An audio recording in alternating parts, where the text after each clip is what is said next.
Day 3 na ng EDSA Rehab. Alamin natin ang latest sa makeover sa Agenda Report ni Ian Maghanoy live mula sa EDSA Estrella. Ian, kamusta ang daloy ng traffic?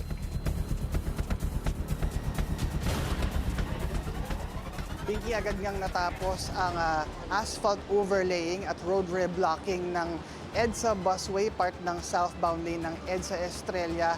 Ngayong araw, isang araw matapos sa simula ng Department of Public Works and Highways ang 24/7 na EDSA Rehabilitation Program.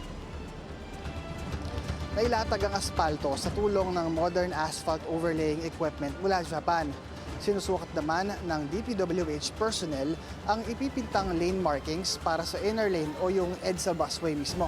Sa EDSA Ross Boulevard naman sa Pasay City ay halos 10 metro pa lamang ang nabubuhusan ng concrete mix at pinapatuyo pa rin ng ahensya ang bagong buhos na semento ng busway. Kaya't nananatiling sarado ang dalawang lane ng north at southbound ng EDSA Estrella at EDSA Ross Boulevard, Pasay City para sa mga motorista. Dahil sumikip ang kalsada para sa mga motorista, ramdam pa rin ang bumper-to-bumper na bigat na daloy ng trapiko sa southbound lane ng EDSA.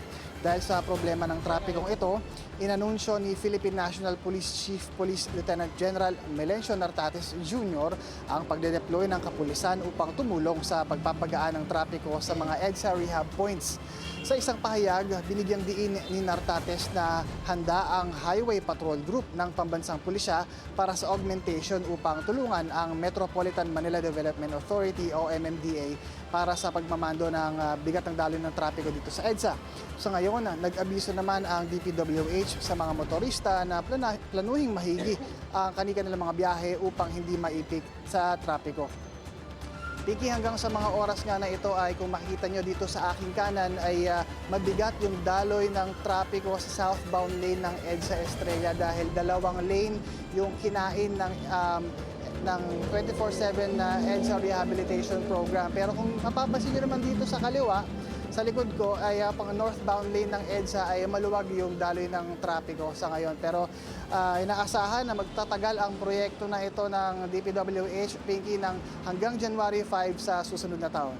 Pinky? Oo, tapos ang mangyayari niyan kasi, Ian, paiba-iba yung mga portions, di ba, na kanilang nire-repair. Kaya kailangan talaga alamin natin yung traffic kasi baka isipin natin ngayon hindi traffic kasi bukas naman mag-iiba yung portion ng kanilang aayusin. Okay, so maraming salamat sa iyo, Ian Maghanoy, nag-uulat ng live mula po dyan sa EDSA Estrella.